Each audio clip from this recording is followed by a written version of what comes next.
Hi, I'm Adam Summer. You're listening to the Yerushalmi Talk podcast with the support of the Yeshivat Javar Yerushalayim in Har Nof, Jerusalem. This is Peah, Chapter 4, Halacha 7. We're going to get into the laws of Leket.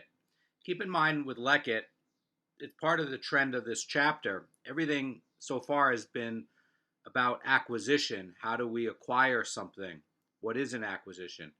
And Leket really is the quintessential mitzvah for an acquisition. In other words, you're grabbing something and it's still attached to the ground, and then you cut it and you separate it. And now it's not attached to the ground. Now it's not belonging to uh, part of the property. It's actually now a movable property, and now you're holding it. So we're going to get into this mitzvah of Leket. It's going to try to figure out what is Leket, and we're going to get into a lot of deep readings about how the Torah words this very special mitzvah. So we were working about the other laws of Peah, and now we're going to get into the Leket obligation. Now, the Leket obligation is mentioned in Leviticus 19:9 and 10, and also in Leviticus 23, Pasuk 22. And it says, "The Leket of your reaping you shall not gather, for the poor person and the convert shall you leave them." The Mishnah is going to begin with defining the term Leket, and then proceed to discuss the various laws about this obligation. The Mishnah starts and asks a great question: what is Leket? And it defines it. It says, "It is that which falls at the time of reaping. If one was reaping and he cut a handful with a sickle or plucked a fistful by hand, and while he was holding the produce, a thorn struck him, and consequently an ear fell from his hand to the ground, it belongs to the householder, not to the poor." So that's interesting. In other words, we have this case where you have one or two ears of grain and they fall from the hand during the act of reaping. Those fallen ears, that's going to be leket, and that's left to the poor. If three or more ears fall together, they are not going to be considered to be leket. That's going to be in the Mishnah. Grain was normally harvested with a sickle. That's the normal way to harvest. It's not normal to pluck with the hand. Um, with with one hand, the reaper would basically come and grasp some of the standing grain. With the other hand, he would swing his sickle and cut the stalks. And after placing the grain on the ground, he would repeat the procedure. The time of reaping that the Torah is talking about extends from when one begins cutting the stalks until he places the cut grain on the ground. That is considered the time of reaping. So if one or two ears fall out of his hand from the moment he applies the sickle to the grain until he places it on the ground, the fallen grain is going to be leket and must be left to the poor. The Chazon Ish in Maestro 710 says that the definition of the time of reaping is going to be when this process is happening. So he's saying that it's the time when the person is grabbing it, taking the swing of the sickle, cutting it, and putting it down. That's the time of reaping. So one would have thought that the time of reaping, you'd think, oh, well, maybe it's in October, maybe it's in the fall sometime. That's not what it's talking about. It's talking about the process of actually separating the grain, swing by swing. That is the time of reaping, says the Chazon Ish. So the law of Leket is also going to apply to someone who does not grasp the standing grain, but merely swings a sickle at it and lets it fall to the ground. And should one or two ears be tossed by the sickle and fall at a distance from the others, they are considered leket. This is also from the Chazanish. So we want to understand about this other idea about plucking it with the hand. Um, we're going to look at the Rambam commentary on this. He says that he was not cutting the produce with a tool, but plucking with his hand. The term fistful here is used because one who plucks produce from the ground must grasp it tightly with his fist. So there's going to be a dispute between the Yerushalmi and the Bavli here about plucking in this unusual way, harvesting in this unusual way.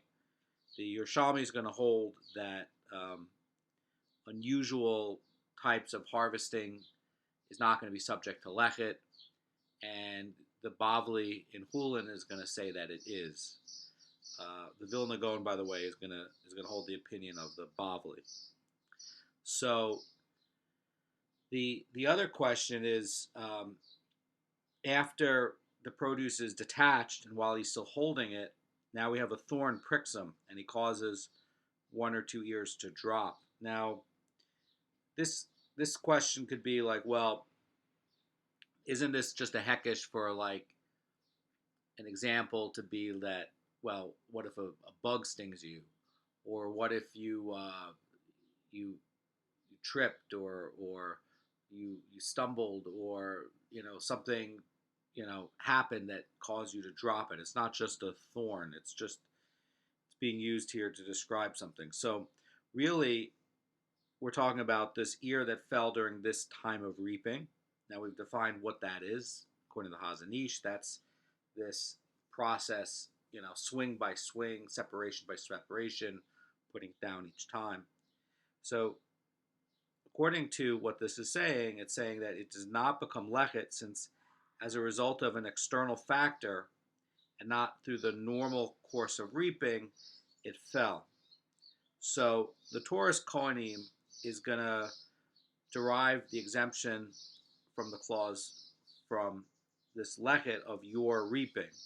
You shall not gather.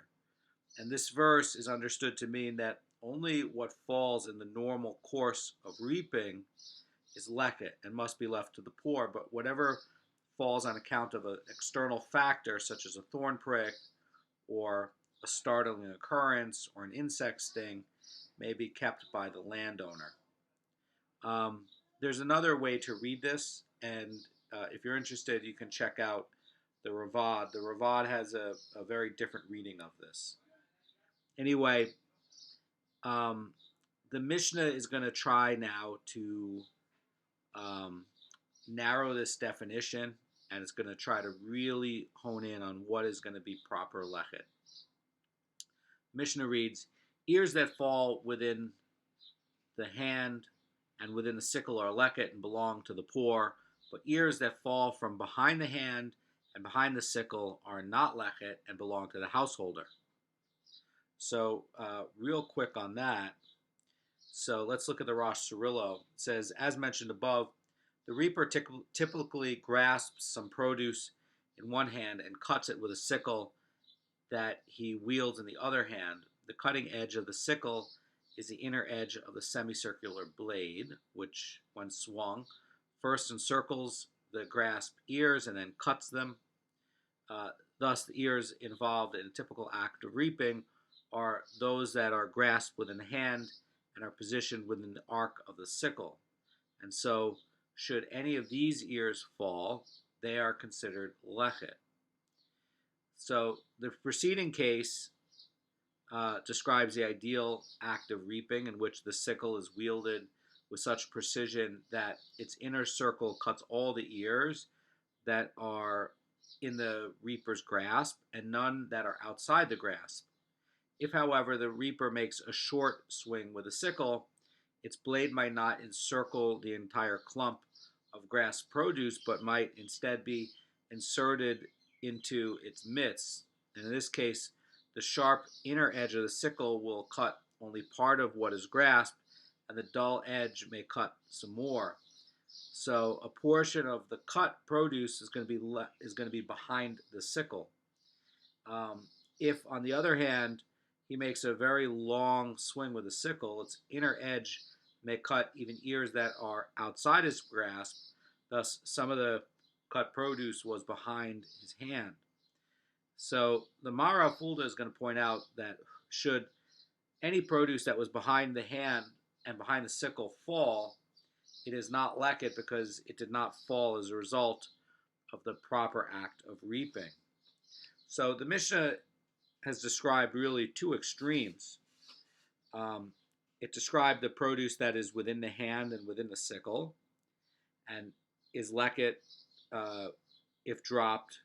In other words, it's going to be leket if dropped in this thing where it's within the hand, within the sickle. But that which is behind the hand and behind the sickle is not going to be leket if dropped. What is the status of dropped produce that meets one of the criteria? It would, if it was within the hand but behind the sickle, or behind the hand but within the sickle. So the first clause is going to imply that it's not leket because it did not fall within the hand and within the sickle. But the second clause implies that it is leket since it did not fall from behind the hand and behind the sickle. So this apparent contradiction is going to be addressed in this Gemara. So really, you have to think about it in two ways. It's within and behind the hand, and then you have the other one, which is within and behind the sickle. And that's really going to be the idea of the Yerushalmi. It's really within behind the hand and within behind the sickle.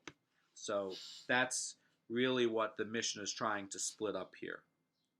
So the Mishnah is going to continue. It says, if any ears fall from the tip of the hand or from the tip of the sickle.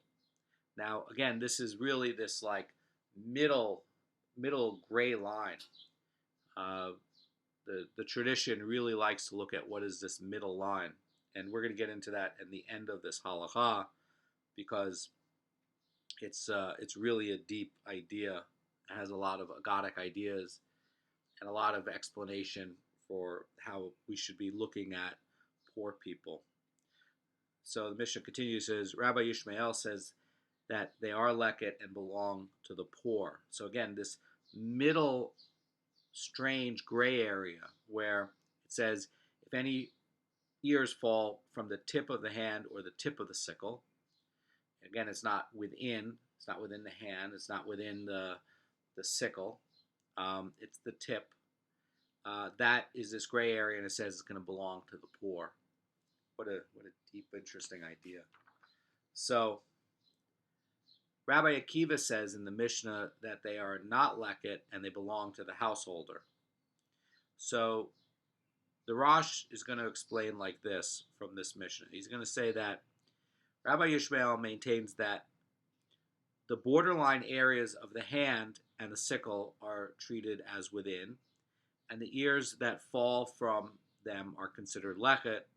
Rabbi Akiva maintains that these areas are treated as behind, and the ears that fall from behind them are not leket.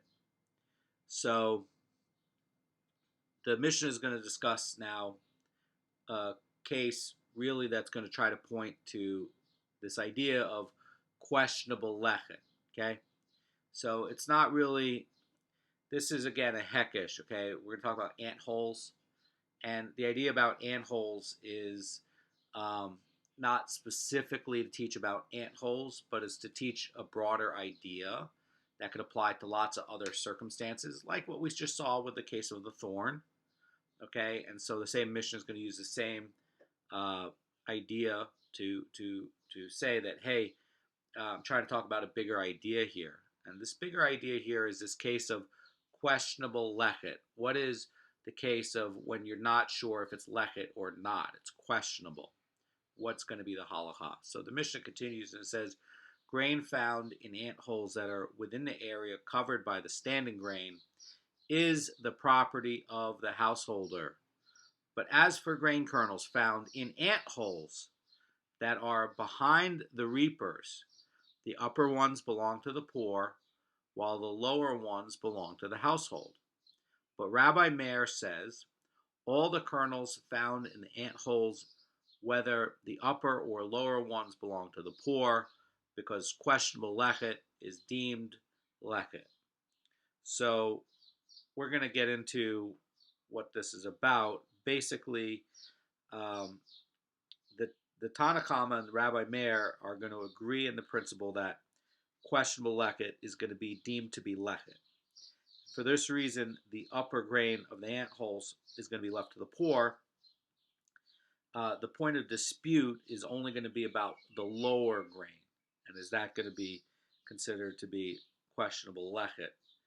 Um, the the reason Rabbi Meir is going to find it necessary to declare that questionable leket is deemed leket when the Tanakama is actually already agreeing with this principle is going to be explained a little bit later in the sugya, and it's gonna get into a dispute between Rabbi Meir and the Tanakama.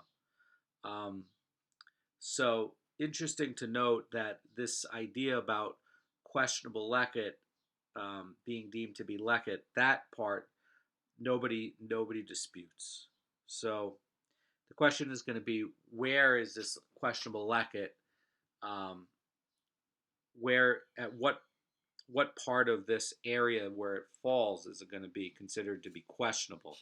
So the Tanakhama are going to be saying that this part definitely is leket, and another part is going to be questionable leket, and then there's going to be another part in the area where it's going to be definitely not leket because it could have come from a different harvest. So the Gemara is going to get into the following. In other words, it's going to look at the laws of leket to um, to see from the Torah how it works. So it was taught in a Baraisa. The Torah states, quote, "And the leket of your reaping you shall not gather." We know that from Leviticus 19:9. Now, pay attention to the word "of your reaping." That's really what we want to get into.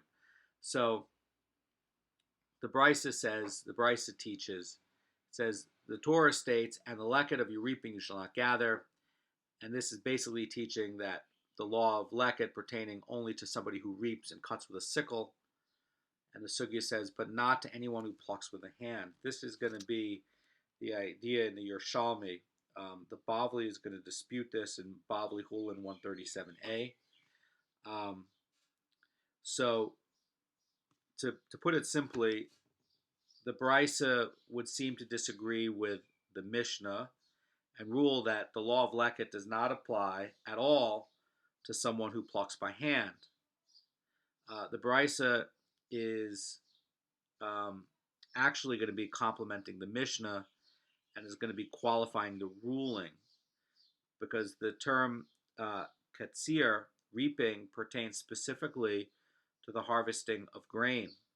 So the Brisa means to exclude from the law of Leket only one who plucks by hand. And since grain is commonly reaped with a sickle or another cutting tool, one who plucks by hand does not harvest in the usual manner. And for this reason, he is excluded from the law of Leket. And with respect to produce that is normally plucked by hand, like onions, the law of Leket is definitely going to apply to plucking. So the finer point of what the Yerushalmi is talking about, it's not talking about plucking in general, right? Because you can go pluck onions, and that's going to be subject to leket and shiur and peah. But what we're talking about is what happens if you have this strange, unusual way that really it's not done this way. So maybe you have somebody who's walking in the field and he plucks one grain, one head of grain from the wheat. What's going to be the status if part of it falls? So the Mishnah is stating that if one was reaping and he cut a handful with a sickle or plucked a fistful by hand, it must be understood as two different contexts, right? The first context is someone who is reaping the grain with a sickle, And the other is someone who's plucking onions or something else you gather by hand with plucking.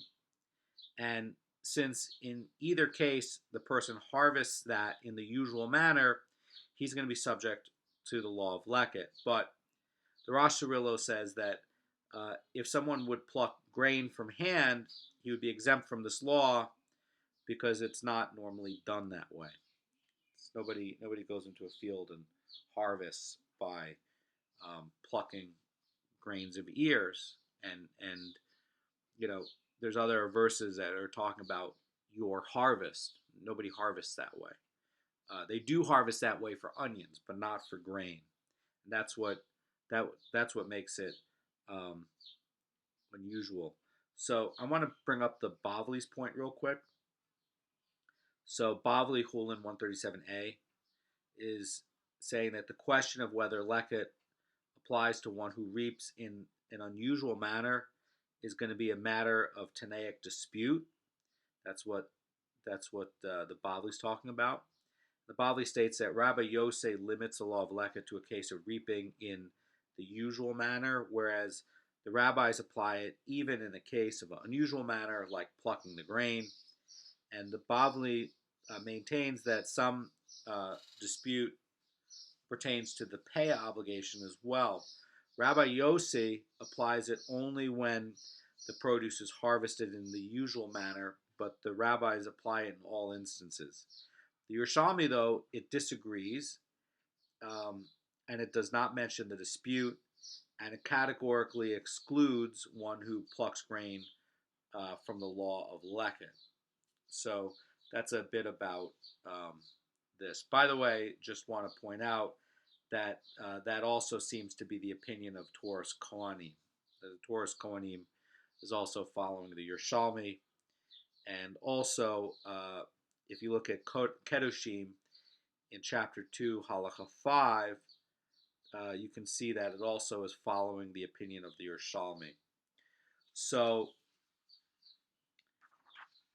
the Gemara is going to comment, and it's going to say, similarly, the Torah's commandment and the fallen fruit of your vineyard you shall not gather pertains only to one who harvests grapes with a tool and not to one who plucks them with his hand.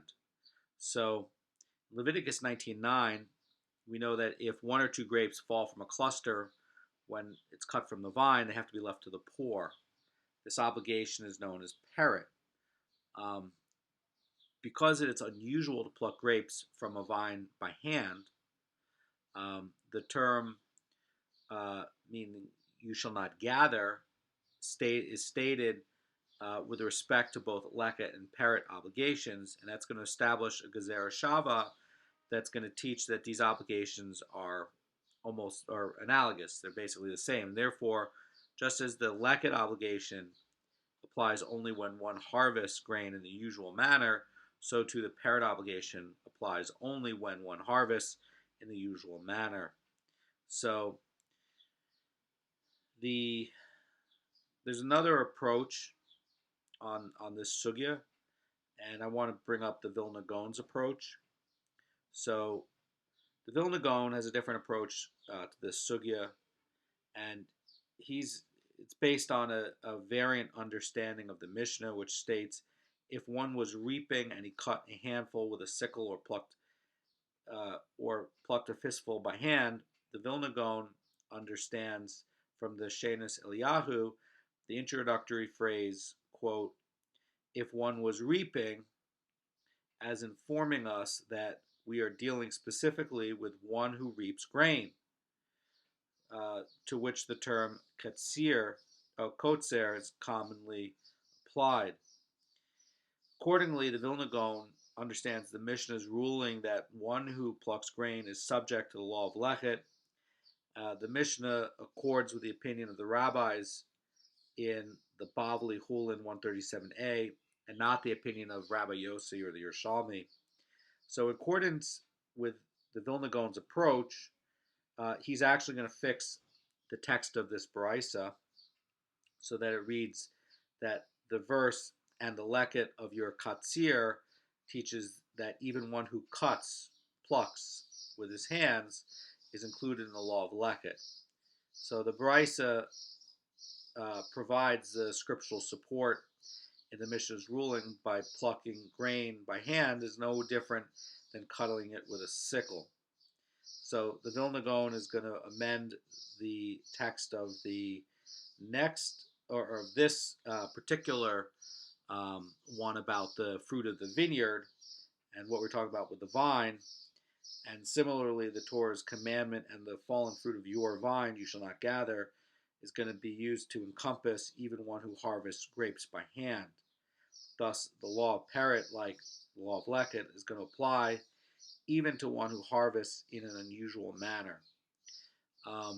So there's a lot of approaches on how to understand this. The Vilna Gaon is basically using this part about the vineyard, where it says, similarly, Torah's commandment and the fallen fruit of your vineyard you shall not gather, pertains only to one who harvests grain with a tool and not to one who plucks it by hand, to basically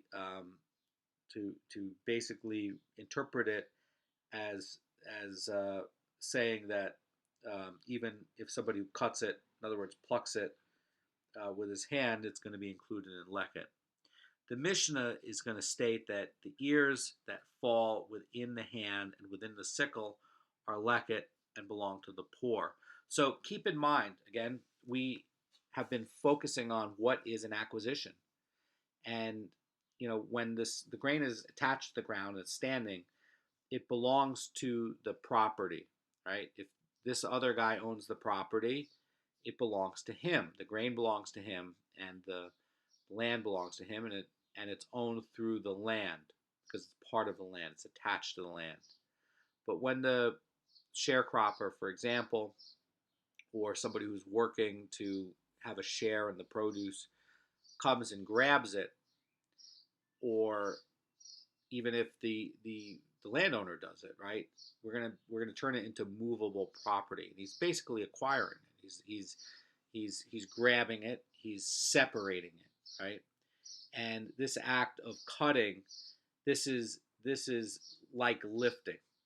Okay, so he's actually doing it, and that's what's so magical about Leket because this act of the harvest, okay, that parts that a couple of stalks that fall as you did this, not from behind it, not from the tip of it, but when you grabbed it and there was no interference, and you cut it, precisely, and the blade separates it, and a few stalks fall from your hand.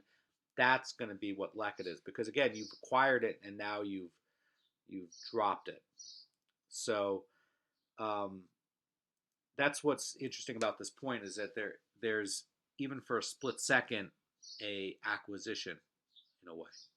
So the Mishnah states that ears that fall within the hand, within the sickle, are Leket and belong to the poor, but those that fall from behind the hand and behind the sickle are not Leket and belong to the householder. So the Mishnah seems a little bit contradictory with respect to the status of ears that meet only one criteria, that fall from within the hand and behind the arc of the sickle, or vice versa. The Gemara is gonna clean this up, and here's what the Gemara says. It says, Rav Kana and Rav Tachlifa offer different interpretations of the Mishnah's rulings.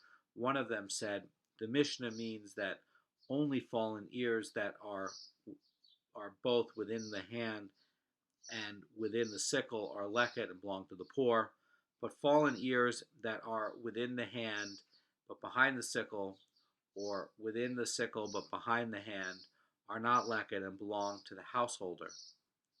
And the other one said that the Mishnah means that fallen ears that are within the hand, even if they were behind the sickle, or within the sickle, even if they were behind the hand, are Leket. Only when the fallen ears were both behind the hand and behind the sickle are they not Leket. So let's try to unpack this and get this.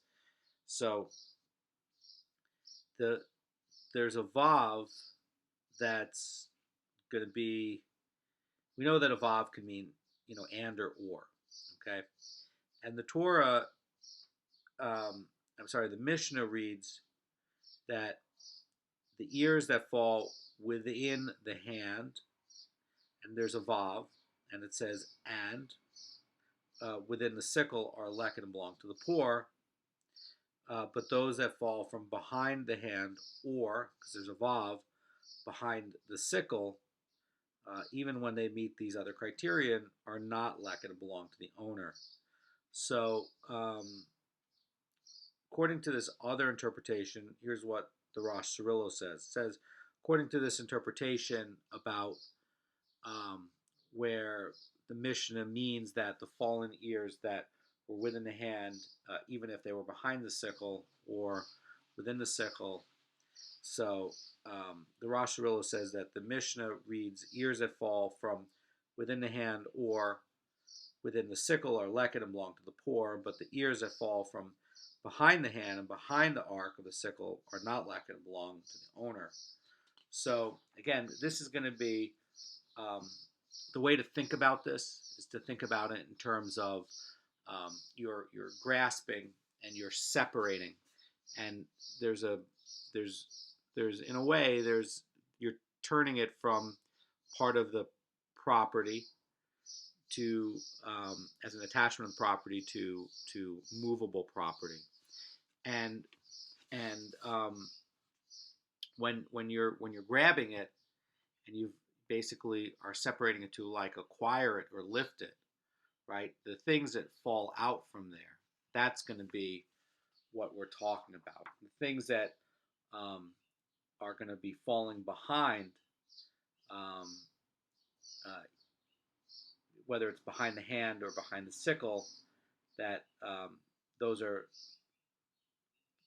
that that's going to be the question about whether that's going to be leket or not.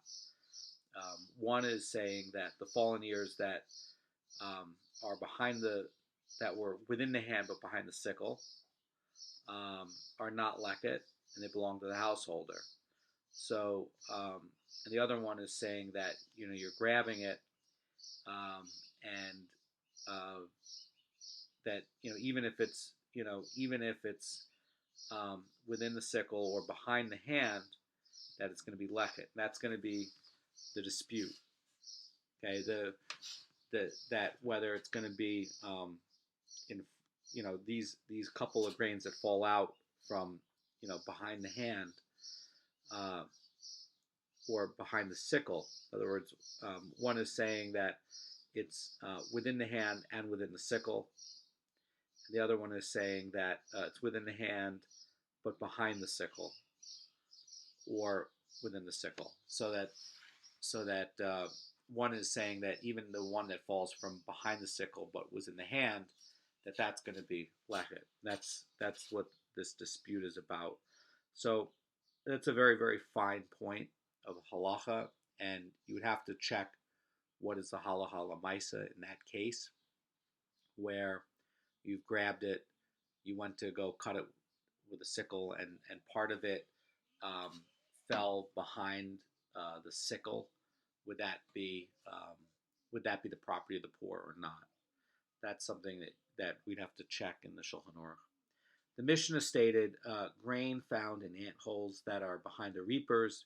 The upper ones belong to the poor, and the lower ones belong to the householder. Again, this is really an example for all other sorts of examples that could arise to have whether there's going to be questionable leket or not.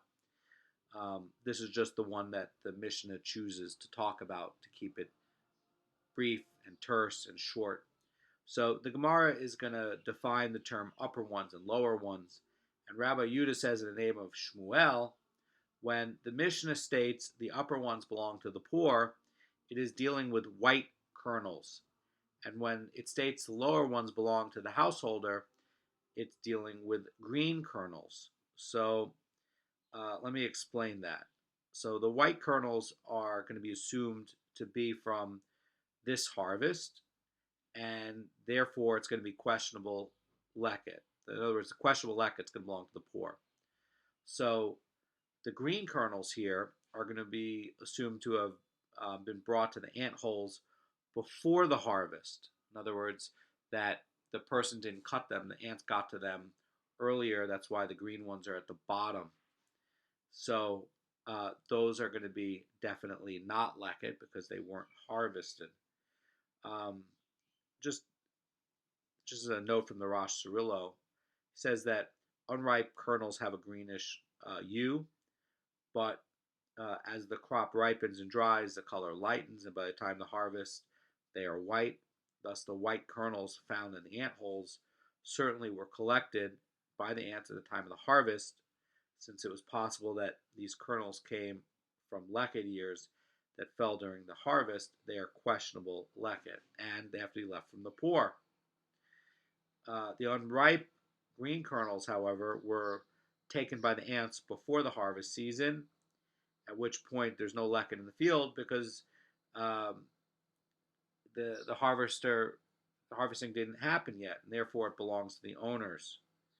So the Mishnah is going to conclude. Rabbi Meir says all the kernels found in the ant holes, whether the upper ones or the lower ones, belong to the poor because questionable leket is deemed leket. So, having defined the lower ones as green kernels whose color indicates that they predate the current harvest, the Gemara finds it necessary to explain why Rabbi Meir considers these to be questionable leket. The sugya reads, Rabbi Meir holds that even the green kernels might be leket, for it is impossible for a harvest to emerge without some green kernels at all. So basically, Rabbi Meir is saying that since there are always some green kernels in the crop, even the green kernels in the ant holes must be treated as possible leket. That's a really good point.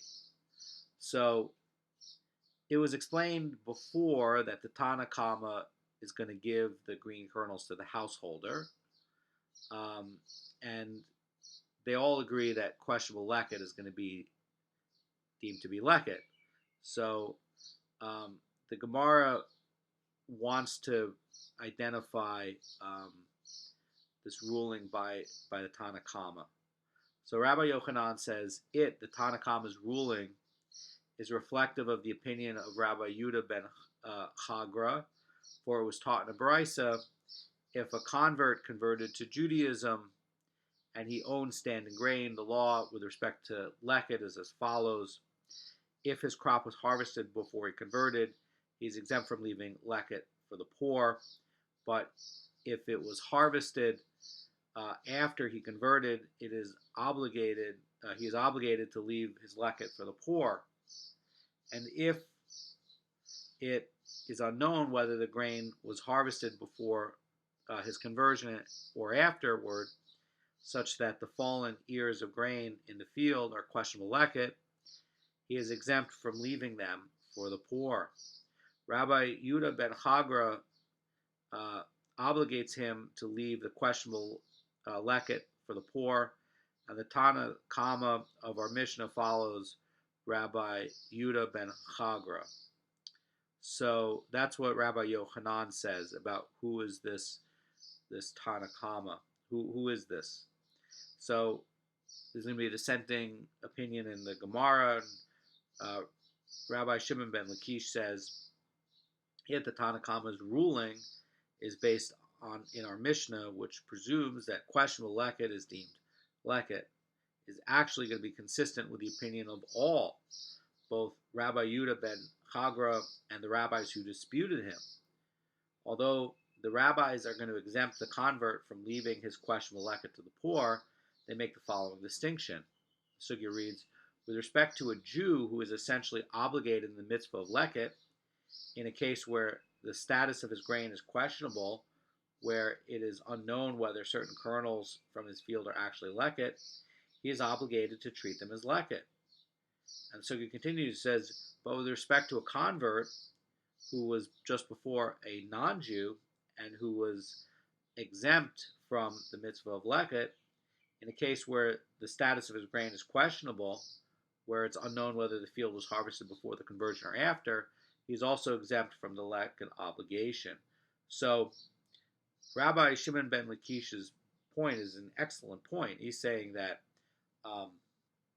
He's saying that the non-Jew uh, was never obligated in Leket, so that even if he converted and then came back and found this questionable Leket, he was never obligated to Leket, so it's not Leket. And questionable Leket only applies to a Jew who is obligated in the mitzvah of Leket. And so a Jew who's already obligated in the mitzvah of Leket, for him, questionable Leket is going to be questionable Leket. So Rabbi Yochanan is going to try to explain Rabbi Meir's statement in the Mishnah in accordance with his own interpretation of this Mishnah. Rabbi Yochanan said, so did Rabbi Meir respond to Rabbi Yudah ben Chagra, who disputed him that only the upper, in other words, white kernels in the ant holes must be left to the poor? Do you not concede to me that questionable Leket is deemed questionable Leket? Surely you do. So then, just here's the question, right? Why then do they not apply this principle to the lower, to these green kernels in the ant holes also? Why isn't this also not going to be questionable Leket? So Rish Lakish is gonna come up with his interpretation of the Mishnah, and he's going to read Rabbi Meir's statement differently. And here's what Rabbi Shimon ben Lakish says. So did Rabbi Meir respond to the sages who disputed him? Quote, do you not concede to me that questionable Leket is deemed questionable Leket? So he's basically saying, yeah, surely you do. So why do you not apply this principle to the lower green kernels as well? So Rabbi Rish Lakish is understanding Rabbi Meir's argument precisely as Rabbi Yochanan understands it. The only difference is going to be according to that Rish Lakish, his argument is going to be directed to all the rabbis, and Rabbi Yochanan is going to be saying that it was only Rabbi Yudah ben Chagra, not all the rabbis. This is a really, really interesting point. In other words, the disagreement between Rabbi Yochanan and Rish Lakish is not very big. And I think that even Rabbi Yochanan might agree that with Rish Lakish's insight, that, hey, the non-Jew was never obligated in Leket, so his questionable Leket is never questionable Leket. When he has the full status of a Jew and something happens thereafter when he's obligated in Leket, then his questionable Leket is going to be questionable Leket. So Rish Lakish is going to be holding that all the Tanaim of the Brisa are going to be agreeing with Rabbi Meir's assertion that questionable Leket is going to be deemed questionable. The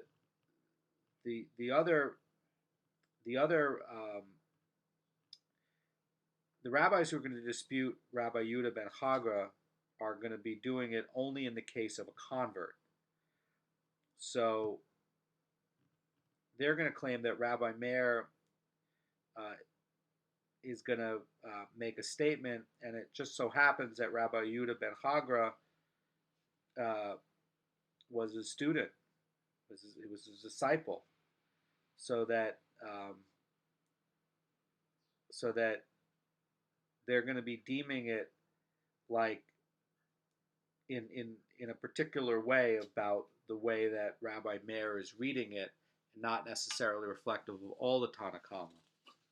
Rabbi Yochanan is trying to make the point that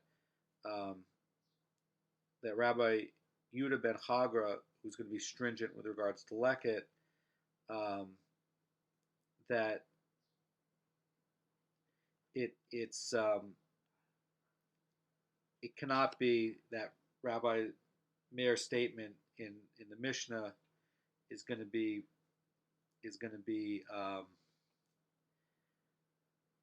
from this Tana of Rabbi Yudah ben Chagra. So they're saying that Rabbi Yochanan is basically saying that Rabbi Meir and Rabbi Yudah ben Chagra have a a very specific reading, and Rabbi Yehuda ben Chagra, who happens to be Rabbi Meir's student, who he has a strict reading on the question of Leket, that he's not the Tanakama that they're talking about, and and um, Rish Lakish is holding um, that it's all the Tanaim are agreeing with Rabbi Meir's assertion. Rabbi Yochanan is saying that um, this Tana who's agreeing this, from the Tanakama is going to be Rabbi Yehuda ben Chagra, and Rish Lakish is saying that Rabbi Yehuda ben Chagra was a student, and that in fact it's all the Tanaim are going to be agreeing with Rabbi Meir here, not just this one person. It's going to be a dispute whether it's all the Tanakama or it's one. So Rabbi Yochanan is holding that it's just one, and who happened to be Rabbi Meir's student, and Rish Lakish is holding that it was all the Tanakama held this, that it wasn't just a one guy who held a strict opinion. So let me continue. So it says, having concluded the analysis of the Mishnah, the Gemara is going to try to get into this scriptural source for the rule of questionable Leket being questionable Leket, and it wants to look at the Torah and try to understand it. So, as previously mentioned, there's a basic principle in monetary law that if someone is trying to exact property from his fellow, the fellow bears the burden of proof. So under this principle, questionable Leket should remain the property of the landholder, and it's obvious that the Mishnah's ruling is going to be contrary to that. So how can it be that we're going against this basic monetary law about exacting property and needing proof? How can it go to the benefit of the poor? So the Gemara reads, and from where do we derive that questionable Leket is deemed questionable Leket? And the Sugya reads, Rabbi Shmuel Bar Nachman said in the name of Rabbi Yonatan, Scripture states, favor the poor and the impoverished. We know that in Tehillim 82:3. So we know that there's a directive for the courts to judge the poor correctly without paying attention to their wealth or lack of wealth. And you're not allowed to favor the poor. You're not allowed to favor the rich. You have to come up with the correct judgment.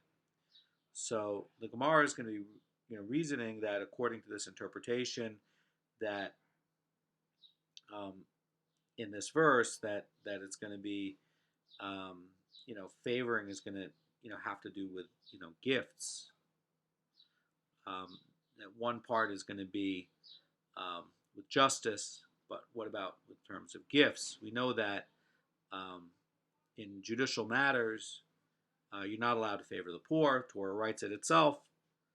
You're not allowed to favoritism toward the poor. But what about for gifts? So the Sugya reads that rather the verse must be understood as encouraging every Jew to favor the poor person in regard to gift portions by granting him even that which might be your own. So it's very interesting that it's trying to get us to think about two different categories. One category is judgment and justice and courts and judges, and the other is having to do with gift portions. So there's going to be an alternate source for this besides what we just saw in Tehillim 82:3. Rabbi Shimon ben Lakish said in the name of Bar Kapara, Scripture says, do not tilt the judgment of your destitute person in his dispute. And the fact that the Torah specifies in his dispute that's going to imply monetary. So the sugya reads, in his monetary dispute with another that comes before a court, you are not to tilt his judgment, but you are to tilt toward him in matters involving gift portions. So the Mara Fulda says that you should favor him in situations of questionable leket and the like. So Rabbi Yochanan says, is that scriptural source which Rebbe taught us impure? So the Vilna Gaon writes that literally pure, Rabbi Yochanan uses the term pure euphemistically, wondering what fault the Amorim found in Rebbe's teaching that they needed to offer their own sources for the law. In other words, Rabbi Yochanan is saying, you guys are just, making these sources up. So Rabbi Yochanan said, is that scriptural source which Rebbe taught us impure? For Rebbe said, when Scripture says, for the poor person and the convert, you shall leave them leket and peah, it teaches, leave before the poor from that which is yours.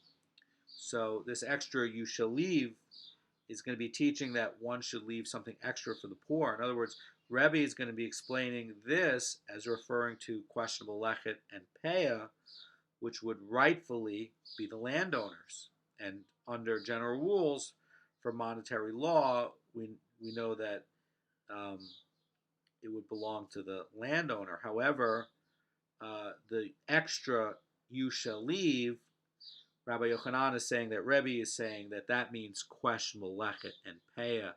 And in fact, Rabbi Yochanan is saying you don't need to try to come up with these verses in Tehillim, that we have it right here when it's talking about leket and peah. So Rabbi Law says, from where is it derived that questionable shchicha is deemed shchicha? It is written with regards to shchicha, for the convert, the orphan, and the widow, it shall be. And the phrase it shall be implies give the poor person from that which is yours, in other words, questionable shchicha, as well as that which is his, which is definite shchicha. In other words, that even when talking about the shchicha, we see this extra verse, it shall be, and over here we have this extra verse where it says, from that which is yours, or you shall leave, this extra you shall leave. And their Rabbi Yochanan, Rabbi La is supporting what Rabbi Yochanan's point is, which is that Rebbe is basically expounding that these extra verses are being extended over to questionable things. How deep and amazing is the Torah, and how deep and amazing are the sages who help us to read the Torah every day in a deeper way. Have a great day.